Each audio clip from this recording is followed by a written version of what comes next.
All right. Well, today I am here with my friend, trumpet player Matt Serice. Um, Woohoo. yeah, Matt is a trumpet player and educator around the Houston area. Um, See, I first met Matt, I guess, at Avant Garden. Uh, Yes. yeah, Matt used to play with a group called the Free Radicals and sits in with them every now and again. But I we sort of shared the stage, I guess, with the Grain Free Quartet at the time, and who are they now? I can't remember what they call themselves on the trio. Several different names. Sometimes it's the Trio of Doom. Sometimes it's the Jazz somethings. I can't remember. Pretty Uh, much just different iterations of musicians going to the proverbial watering hole. right, right. Well, for my students that are of age, if you're ever in the Montrose area, right, I guess check out Avant Garden on Monday nights. It's a pretty cool little jazz spot. Um, Now, I want to talk to Matt today about just the trumpet. Um, because I actually don't know that many trumpet players. I was thinking about musicians who I could talk to, whenever I started this thing. And I realized, like, I don't know that many trumpet players. You're like one of two people that I know that I would consider like friends that play trumpet. Uh, Yeah, so, like, yeah, man, I just want to get your thoughts on some things. Really, first off, you know, what okay, it, trumpet clearly has like a very wide range of style and flexibility, mhm. um, but what has sort of your experience with the trumpet been? And well, Matt, we lost you there. I'm back. Back. Good. Anyway, what is your experience with the trumpet been? And you know what what are some of your, like, why have you stuck with the trumpet? That's a good question. It's something that I ask myself every now and then, but more often than not. Um, so the trumpet for me, one of the big reasons that I think myself or a lot of trumpet players stick to it is when you play the trumpet, you reach a failing point all the time. Like your chops give out, or I mean, for trumpet, most trumpet players, the holy grail is just being able to literally play loudly for the entirety of a gig, which is hard enough within itself, depending on who you're playing with. But there's a point of failure that you get with trumpet, and there there are two different types of people that pick up the horn, and only one type stays with it, and it's the type that actually likes that failing point. There's this joke, right, where it's like trumpet players are kind of like masochistic, because why would you, I mean, you literally hit a failing point each time that you play it in some different way, right? And so Interesting. you have the itch to scratch it. And this is not to deter anyone from playing the trumpet, but there's a big reason why, like, probably off of the top of your head, like a couple of gigging trumpet players out there, and then there are a lot of sax players, right? Just kind of have Yeah. your pick of the Yeah. litter for sax players. And it's just because, like, conquering the mechanics of the instrument, like, let alone what you're gonna actually play, the musicality of it, but the musculature and how to actually play the thing is hard enough. So to answer your question, for me personally, and I think for a lot of trumpet players that continue and get to the level where they're gigging, is they like that point of failure, and they see it as a challenge each time. That it's just an itch to scratch every single time. So Yeah. yeah. No, that kind of reminds me of, just like, in a way, like working out. It's like you're going to reach that point, where you've kind of like maxed out, and like, now Right. ideally, like, you don't want to reach that every time, I mean, Right. unless that, like, certain goals, like, you have, but like, Right. for a regular healthy relationship with something like, working out, it's like you don't want to reach that point every time. Right. But I kind of understand what you mean when you say there's that point where you just kind of like, you can't, you have Right. to stop, right? And it is really easy just to like get to that point, and like, Mhm. you get to this point and like everything, it's like you literally just can't go anymore. For me, it's like it happens in my hands, Exactly. like I've You I've know, been showing my fingers kind of off and on, not really like showing them, but like doing this and stuff, and like I'm sure if people have noticed that like here there's this nasty little like spot, and like I don't know if you can see this one there's like a basically some calluses that are having to regrow, you could say. yeah. And like there are literal points where it's like you just can't, you physically cannot do it anymore. And I think there, musicians get to a point where it's like you want to do it all day, and what's inside your head, you have it inside of your head, and then you struggle with the vessel every once in a while. Sometimes you Yeah. hit it right, sometimes you don't. But every instrument has kind of like their point of failure, or their point of, like, for upright bass, the within its own right. I mean, the hands and the fingers, with trumpet it's the mouth. Every instrument has that point of failure, but there's something about the trumpet and just literally not being able to make a sound when you hit a point where it's just you hear air pass through your belt and nothing else. Yeah, And right, it's right. just, oh my gosh. And especially, it takes a little getting used to it whenever I first started gigging and actually having gigging chops, because like after college, man, like I figured out that, oh my gosh, I don't get 64 bars of rest.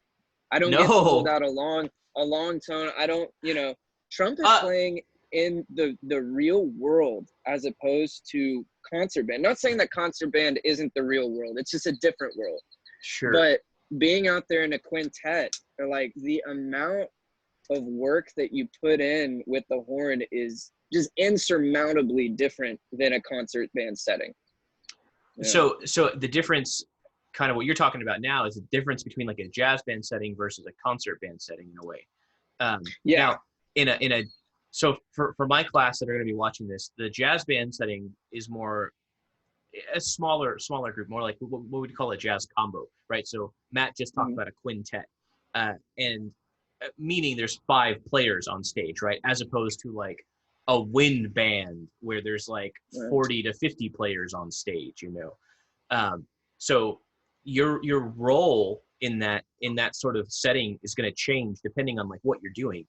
So could you talk a little bit about like the role of the trumpet in this Sure. sort of concert classical setting versus like the jazz pop setting? Absolutely. I love talking about this stuff. So in a concert band setting, the trumpet is very much the bravado principal voicing. So you don't get used that much. Essentially, I mean, when you have a large group sharing the weight, and then you have different instruments and voicings that are dynamically shaping the piece, chances are you're not going to have brassy trumpets playing the whole time. I mean, you're going to have them come at the climaxes or laying down. If you do come in at all during the softer sections, you're really, kind of staying out of the way of the woodwinds and the timbre that they're creating for the entirety of the group. So your workload is a lot less, and not to mention that you've got other trumpets on the left and right side of you that are also helping share the load to create a tapestry more than a single voice. Mm. So I think that at some point in every trumpet player's career, they leave that concert band setting and they go, back to it. This is just when you start to do different jobs, but you realize how much more of a vocalist you are in that sense than a trumpet player. Well, now your job is switched, because whenever I go to something like a quintet or a quartet or something like that, I now become the singer with my instrument. And whenever I Right. come the singer with my instrument, it becomes more of a verse chorus, more of a, rather than a storytelling event that goes on for 13 minutes or so. it becomes, you know, a 2-minute 30-second to 4-minute song, where you're acting as the vocalist of the group, and other things are laying down the pad. And you don't necessarily do a lot of pad work, because your one brassy voicing that comes in the entirety of the group as they're laying something down kind of messes with the vibe. So it's more of like a Yeah. call and answer thing, which means it's going to be more rigorous, you know, as far as like stamina is concerned, or just as many notes as you play, you know, or how frequently you play. It's a much different game. Right, right. So then in these smaller settings, it's almost like you're more exposed in a way, you know, like you because Absolutely. it's just you versus the ensemble essentially, you know, and especially when you're Definitely. like when you're, you know, taking a solo or something over a chorus, and like that, you know, the I guess the way that you have to even approach the instrument, it has to be different in that setting, you know, because again, it's like Right. you are like you said, taking like the melody.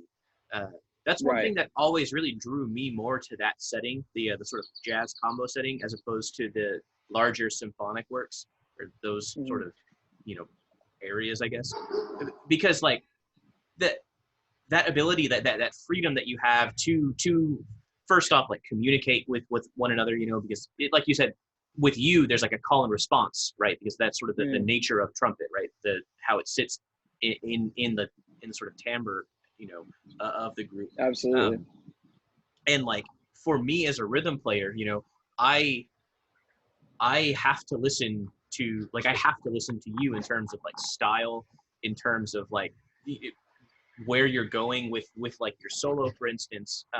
Just different rhythmic things that I can latch onto as a rhythm player, you know.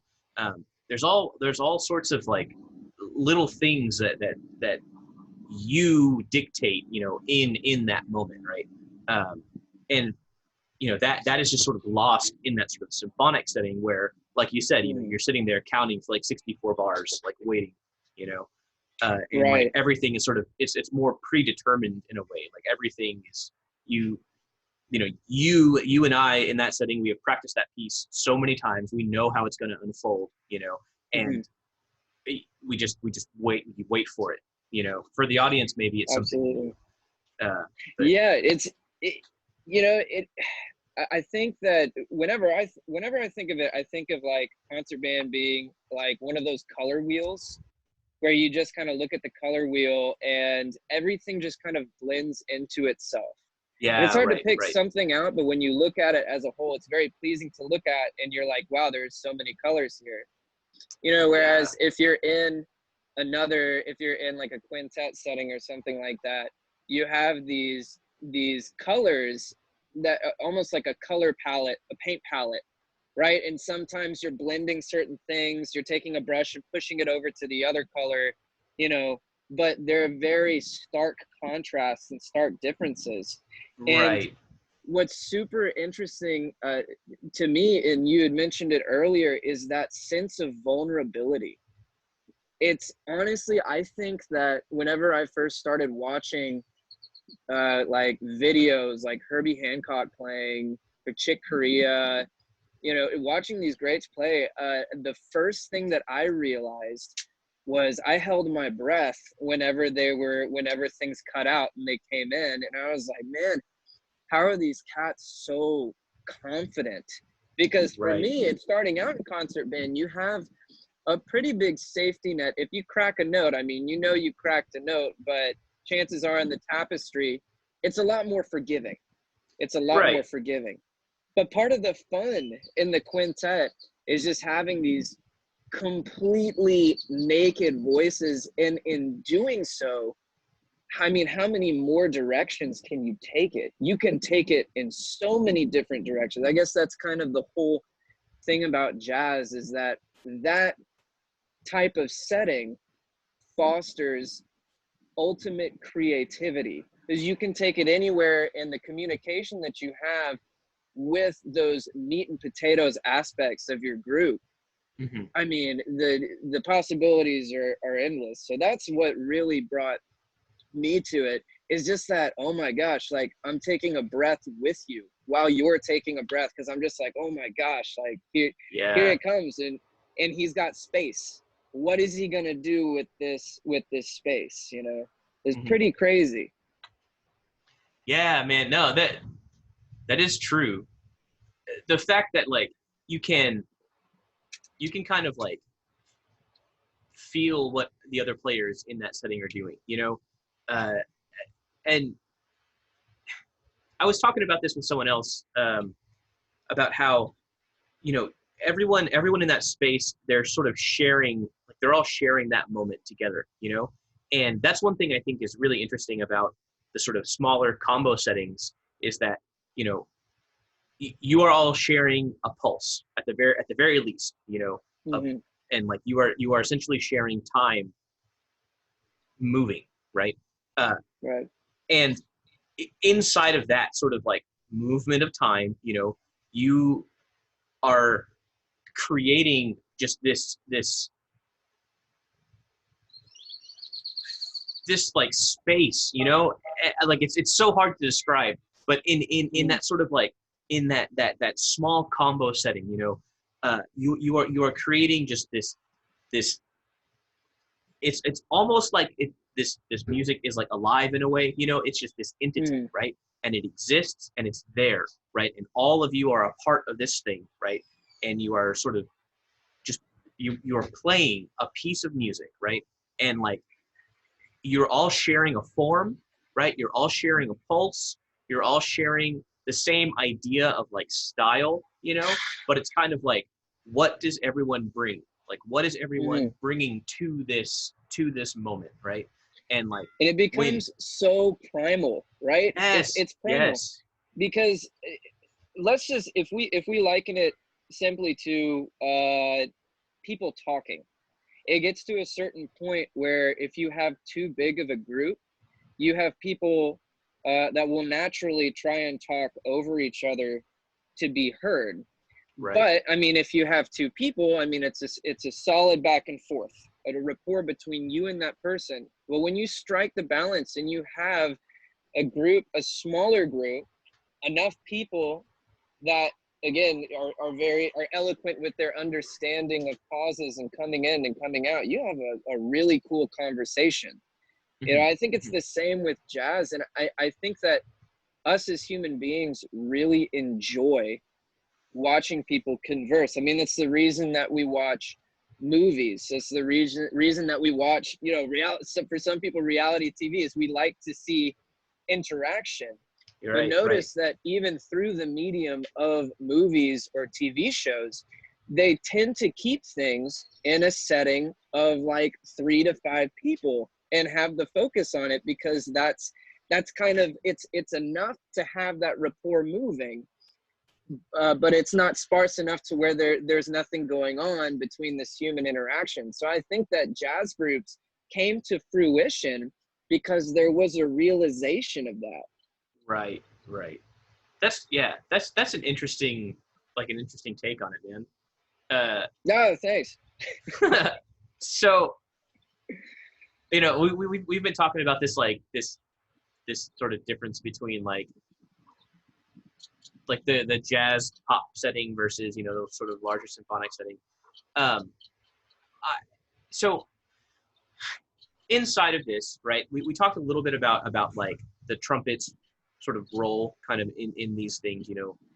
In like the jazz setting, you take on a more melodic role, whereas it seems in the symphonic setting you take on more of an effect in a way. And so something I want to talk about now is like just the specific color of the trumpet, right? And for instance, why in the sort of symphonic setting, why does this lend itself to these sort of like effects or big powerful moments, and why in a combo setting does this timbre work in a more melodic sense and in a more vocal like lead sense? That's a good question, and I think that I think that in a concert setting, the reason that trumpets play that part is because they're so versatile and able. When you play a flute, you can only get so loud. all right? Or if you play a bassoon or something like that, the bell is pointing upward if you're playing like a euphonium. Sure. The nature of the trumpet, and from its conception of the beginning of time, is almost a war instrument more than it started out as anything else, because of the ability. The bell is pointing outward. It's authoritative. I mean, if we really want to go back, the first Yeah.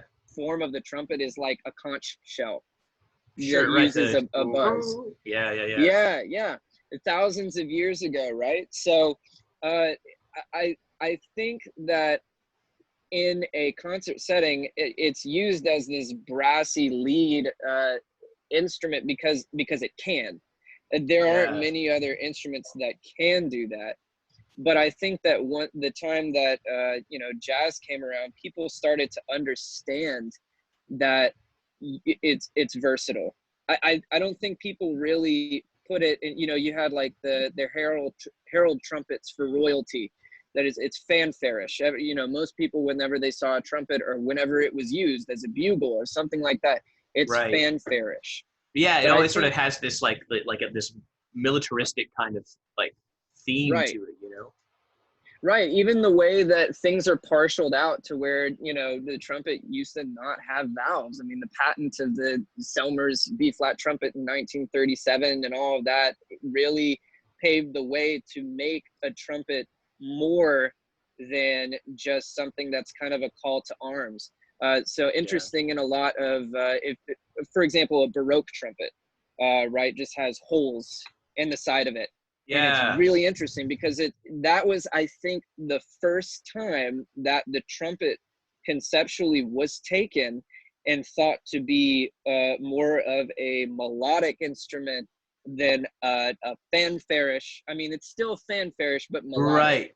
So we Right. start to see that twist, and then you get to jazz, and people just start playing the trumpet like, you know, nobody knew that a trumpet could sound like that. You have people like Chet Baker that are literally just sounding like the most beautiful melodic lyricism, Yeah. Yeah. and he's putting it through the horn, and that stuff's crazy, right?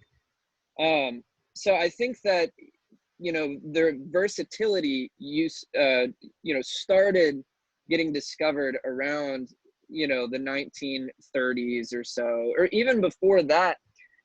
But I mean, you had Dixieland jazz, you had like Big Spiderbeck, and it was still very much fanfarish. Even Louis Armstrong, I mean, it was still Yeah. very much fanfarish. I don't think it was really until the pre kind of cool jazz era, 1940s, that people were like, you had those players that started to understand that they could do this with the instrument, you Right. know? They could sort of take it in different ways. You know, that's really interesting in the sort of 1940s, because that's also kind of when like modernism really comes about in like the sort of music art world, you know. And Right. you know, extended techniques kind of become just, everyone starts to mess with extended techniques, you know, like Mhm. how else can we play these instruments, you know? And like it makes sense that it would be that time, you know, that people start taking these instruments and just trying to apply them in new and different ways, you know. Yeah. Absolutely. And one of, if we're talking like what has made like the trumpet player like not only just do bugle calls, I think it's the saxophone. When we started having the sax and trumpet combos in the 1930s, when they really started coming to fruition, Yeah. you had trumpet players now listening to what sax players are doing and going, I want to do that. You have, Yeah. I mean, the earliest um, kind of nationally known act, right? We think of Charlie Parker. It was like Charlie Parker just doing this ridiculous stuff with the sax, Right. and most trumpet players being like, no. I mean, you can't keep up with that on a trumpet. You have Dizzy Gillespie come around and just show like how you can bop on the trumpet, and Yeah. like, Right. albeit yes, it is quite a bit harder to do those lines on trumpet than on sax, and no sax player will tell you otherwise. But I think that the flexibility that comes in the crazy licks that have come from the trumpet has been trying to keep up with the saxophone. So if you can do that, if you can play the trumpet like a sax plays their saxophone, a saxophonist plays, then you are doing something right, because that is the coveted combo, sax and trumpet. But to keep up with a saxophone doing bop lines, you have to know your instrument just inside and out. You have to be the top of the game. Yeah. So okay. Let's talk a little bit about like the differences then between saxophone and trumpet. Now, clearly, like you're not a saxophone player, right? You are a trumpet player, but let's see the like the difference in timbre, for instance, from a sax and a trumpet. So like to me, a saxophone has always had this sort of rich, velvety sound, you know, whereas a trumpet it seems to be much more like a more edgier sound. You know, there's more like grit to the sound of the trumpet than there is than the sound of a saxophone. And you know, part of the reason why saxophone can play these crazy bebop lines is because just the way that it's built, right? You know, it has a mouthpiece, and you basically have to vibrate the mouthpiece to push air through the horn, right? And you just have buttons essentially, and the buttons control kind of how the air moves through the horn, right? Whereas on trumpet, there's a lot to do with like this little thing, right? Your armature here, like your lips control so much of how the instrument works. Like, yeah, you get the 3 valves, but the valves themselves, like they, you know, there's only 3 of them, right? And like the saxophone has like a million buttons, you know? So like so much of it happens like here in your mouth, in your armature. And, you know, I don't want to like explain this. You probably do a much better job explaining it than I can. But like, how important is sort of the armature of this instrument? You know, and do you have any thoughts on how that affects like the timbre of the instrument? Yes. So, all right, here we go. So, the embouchure is the most important thing to a trumpet player. You know, if for people who are trying to understand kind of the mechanics of the trumpet itself doesn't do much. Everything happens within the mouthpiece. So the mouthpiece is like the microphone, and the trumpet is the amplifier. So everything done in that mouthpiece controls everything. The only thing that hold on, my Roomba is kind of messing with me right now. Let me turn this. Free the Roomba. All right. This guy, he's like, you need to be clean. You need to be clean. Yeah. So, okay. The only thing that really affects your mouthpiece or buzzing in any way is Archimedes' principle, which messes with the different back pressures. You could have a certain back pressure affecting your buzz. That's why you can change out. You can have more open bore trumpets, and you can have tighter bore trumpets, and that affects. Can you quickly describe what buzz? Can you quickly describe what the bore is? So, yeah. So the bore. The bore of your trumpet is essentially the lead pipe, how big or small it is. So how open or closed it'll blow. You'll feel that back pressure if you try out different horns. Now, most of the time, professional players will go for an open or a semi-open back bore, just because you can do more with it. If you have something a little bit more open, that leads you to have a broader color palette, where you could really lay on the thing and get loud and bright, or you could really back off the thing and get really dark and sultry. However, a lot of lead players prefer everything really tight, because when you have everything really tight, that pressure comes back and it helps facilitate your buzz for a more efficient buzz. So whenever you have really open stuff, you could overblow, and when you overblow, you kind of it's like you have a stamina bar, and like, you know, I've played many a show at Avant-Garde where things have gotten really loud, and I've overblown for 20 minutes, and I'm like, well, Yeah. I'm dying now.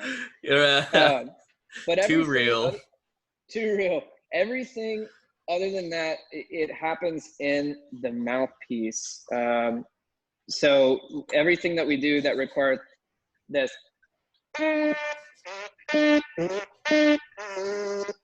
know, that's all it is. That is all the trumpet is. See, I could never do that. I tried to buzz a mouthpiece a couple times in high school, just did not work out, and like I still can't do that. Like my lips move too much. I would have been a better trombone player, I feel like.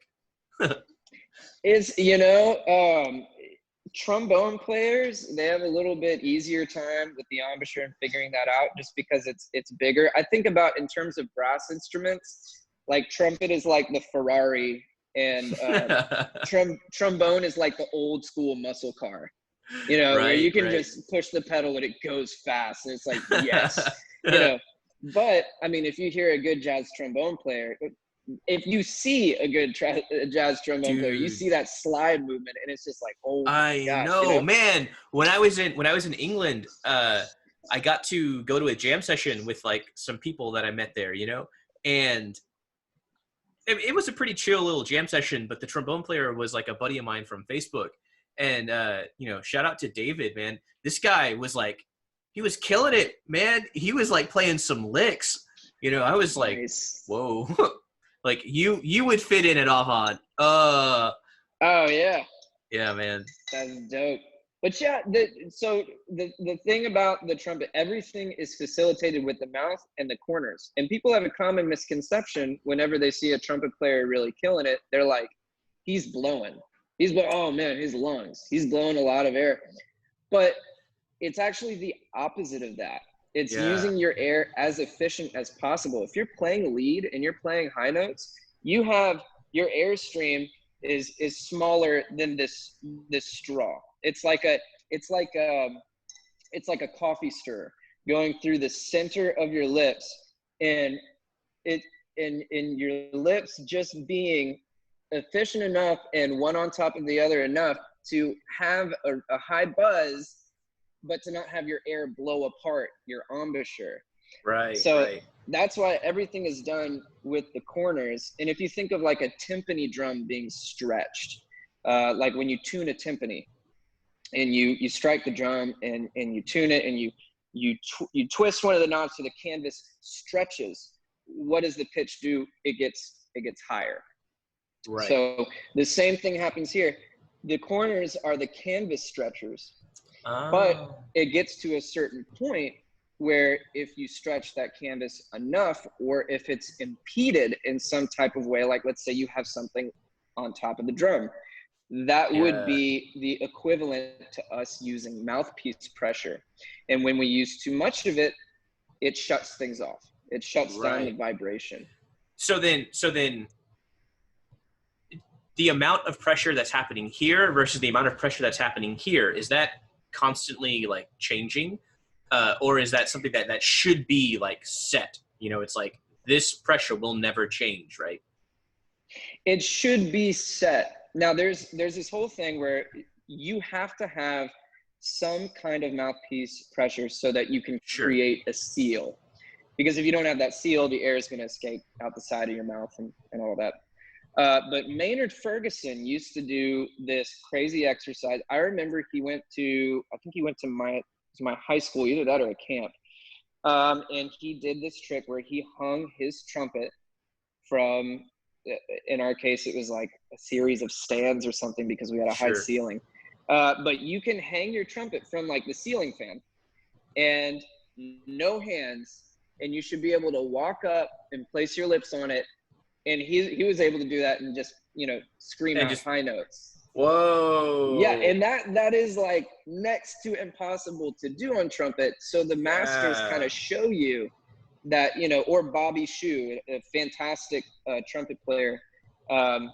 he'll do the thing where he just holds it and just with a couple of fingers, and then, you know, just scream high notes. So just going to show you that those players, they aren't really overblowing. They're not using excess tension. They have just mastered their setup in a way to where their airstream and their embouchure is so efficient that the instrument is purely the vessel. Yeah, right.